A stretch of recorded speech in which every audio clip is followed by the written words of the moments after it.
அதான் பலர் சொல்ல நீங்கள் கேட்டிருப்பீங்க, சிவாய நம என்பவருக்கு அபாயம் ஒரு நாளும் இல்லை அப்படிம்பாங்க. அந்த மந்திரம் வந்து அவ்வளவு உயரிய மந்திரம். அதே போல தான் பார்த்தீங்கன்னா திருமூலர் வந்துட்டு சிவனுக்கான அந்த மூல மந்திரத்தை வந்துட்டு எடுத்து சொல்கிறார். என்னன்னு சொல்கிறார்?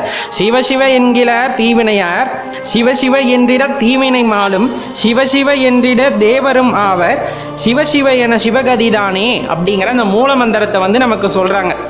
இதன் மூலமாக நம்ம என்ன தெரிஞ்சுக்கணும் அப்படின்னா, இந்த மூல மந்திரத்தை தினமும் ஒரு 108 தடவை உங்களால் சொல்ல முடியுது, இல்லை என்னால் தினமுமெல்லாம் சொல்ல முடியாது அப்படிங்கிறவங்க என்ன பண்ணலாம் அப்படின்னா, சிவனுக்கு உகந்தது திங்கட்கிழமை, பிரதோஷம், மாத சிவராத்திரி அல்லது வருட சிவராத்திரி, இந்த மாதிரி வந்துட்டு அவருக்கே உரித்தான சிறப்பான நாள்கள் இருக்கும். இல்லை திருவாதிரை நட்சத்திரம் வர்றது, இந்த மாதிரி நாட்களில் இதை நீங்கள் பாராயணம் பண்ணலாம். 108 முறை வந்துட்டு சொல்லலாம்.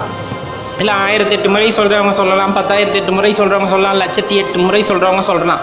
இந்த மந்திரம் வந்துட்டு சில பேர்த்துக்கு சித்தியாகும். சித்தியாகிறதுக்கு இத்தனை நாளில் சித்தியாகும்லாம் கண்டிப்பாக யாருக்கும் சொல்ல முடியாது.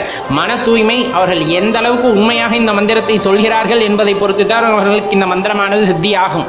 திருமூலரை மனதில் நினைத்து கொண்டு அவரிடம் அனுமதி பெற்ற பின்னர் இந்த மந்திரத்தை சொல்கிறது இன்னுமே உத்தமமான விஷயம். கண்டிப்பாக சித்தியாகும்.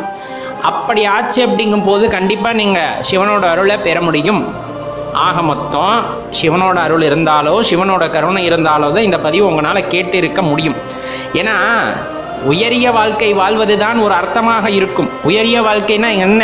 முதல்ல வந்துட்டு இறைவனை உணர்ந்து, எல்லா உயிர்களையும் இறைவனாக உணர்ந்து, அவர்களுக்கு செய்கின்ற சேவையை முறையாக நாம் செய்து நாம் வாழ்ந்ததற்கான ஒரு அடையாளத்தை இந்த பூமியில் விட்டு செல்வது அப்படிங்கிறது தான் உயரிய வாழ்க்கை அப்படின்னு சொல்லக்கூடியது. கண்டிப்பாக இது உங்களுக்குள்ள ஏதாச்சும் ஒரு சின்ன மாற்றத்தை ஏற்படுத்தி இருந்தாலும் உங்கள் வாழ்க்கையில் இது பெரும் பிரதிபலிப்பை ஏற்படுத்தும் அப்படிங்கிறதுல எந்த மாற்று கருத்துமே இல்லை.